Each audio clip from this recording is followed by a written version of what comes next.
मान्यताएं हमारे शास्त्रों में बताई गई है। मान्यता है कि समुद्र मंथन के दौरान जो कलकूट विष प्रकट हुआ था, इसे भगवान भोलेनाथ ने सृष्टि के कल्याण के लिए ग्रहण किया था, ताकि पूरी सृष्टि को नाश होने से बचाया जा सके। भगवान शिव ने विष को ग्रहण कर लिया था और इसे अपने गले में रोक लिया था। बैसाख के महीने में भीषण गर्मी पड़ती है, तब महादेव पर भी इस विष का असर होने लगता है और उनके शरीर का तापमान बढ़ने लगता है। इस तापमान को नियंत्रित करने के लिए भगवान शिव के शिवलिंग के ऊपर गलन टीका बांधा जाता है, जिसे हम जलहरी के नाम से भी जानते हैं। आपने देखा होगा कि भगवान भोलेनाथ के शिवलिंग के ऊपर मटकी रखी होती है, जिससे कि बूंद बूंद जल महादेव के शिवलिंग पर टपकता है, जिससे कि भगवान शिव को ठंडक मिलती है। वैसे पूरे साल आप महादेव की पूजा में मात्र 1 लोटा जल लेकर जाएं, महादेव के शिवलिंग पर अर्पित करें और उन्हें प्रणाम कर लें। इससे भी महादेव प्रसन्न हो जाते हैं। लेकिन कुछ खास महीने ऐसे होते हैं जब आप महादेव के शिवलिंग पर विशेष प्रकार से जल अर्पित करते हैं, तो इससे महादेव की कृपा आप पर अति शीघ्र होती है। एक तो श्रावण का महीना, दूसरा बैसाख का महीना। अभी बैसाख का महीना चल रहा है। इस पूरे महीने में आप महादेव की पूजा आराधना करें, और अगर आपकी कोई मनोकामना है जो पूर्ण नहीं हो रही है तो कर लीजिए 2 लोटा जल वाला सुंदर सा उपाय। इसके लिए आपको 5 बेलपत्र लेने हैं। बेलपत्र कहीं से कटा फटा ना हो। सुंदर सा बेलपत्र आप पहले से तोड़कर धोकर गंगा जल में डुबोकर रख दें। बेलपत्र को तोड़कर अच्छे से साफ करके गंगा जल में अगर डुबोकर रखते हैं और फिर महादेव के शिवलिंग पर अर्पित करते हैं तो इसका प्रभाव और ज़्यादा हो जाता है।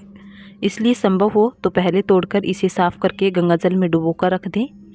अब साथ ही साथ आवश्यकता होगी 2 कलश यानी 2 लोटे। ये 2 लोटे आप तांबे के भी ले सकते हैं या फिर आप चाहें तो मिट्टी का भी पात्र ले सकते हैं। बैसाख के महीने में मिट्टी के घड़े का विशेष महत्व होता है। आप चाहे तो 2 मिट्टी के कलश ले सकते हैं या आप 2 तांबे के कलश भी ले सकते हैं। कोई भी आप 2 कलश ले लें। अब इन दोनों कलश में अपने घर से शुद्ध जल भर लेना है। फिर आप दाहिने हाथ में लोटे के ऊपर लोटा रख ले। इसी प्रकार से दाहिने हाथ में दोनों लोटे लेकर आपको शिव मंदिर जाना है। अगर आपके घर से शिव मंदिर दूर है तो आप जल किसी अन्य बड़े पात्र में भरकर रख लें, क्योंकि लोटे में से जल की बूंदें बाहर निकल सकती है जो अशुभ होता है।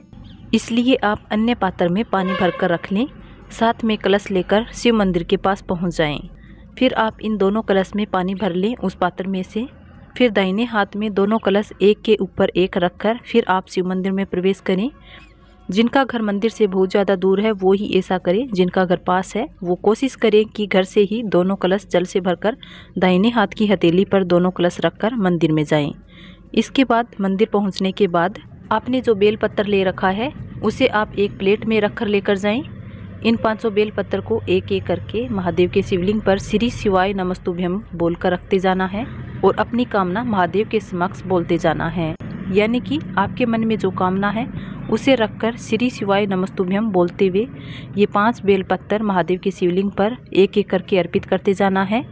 यहाँ ध्यान रखें कि महादेव के शिवलिंग के समक्ष खड़े हो तो आपका मुख उत्तर दिशा की ओर हो और पीठ दक्षिण दिशा की ओर हो। इस प्रकार से खड़े होकर फिर आपको यह बेलपत्र अर्पित करना है। अब आपने जो 5 बेलपत्र महादेव के शिवलिंग के सामने अर्पित किए हैं, उन 500 बेलपत्र के ऊपर आपको जो जल आप लेकर आई हैं ये जल आपको अर्पित करना है। अब यहाँ जल चढ़ाने का तरीका ध्यान से सुनिएगा। आपको 1 जल का लोटा अपने दाहिने हाथ में, 1 जल का लोटा अपने बाएं हाथ में लेना है और दोनों हाथ से महादेव के शिवलिंग पर एक ही साथ धीरे धीरे जल की धार गिरानी है। और ये जल की धार बिल्कुल धीरे धीरे गिरानी है ताकि इसके छींटे हैं जो आपके ऊपर ना पड़े। और ध्यान दीजिएगा कि एक साथ दोनों ही लोटे जल की धार एक बेलपत्र पर पड़नी चाहिए। जल चढ़ाते वक्त जब आप इस गति से चढ़ाइएगा कि आप इस बीच में 11 या 21 बार श्री शिवाय नमस्तुभ्यम का जाप कर सके।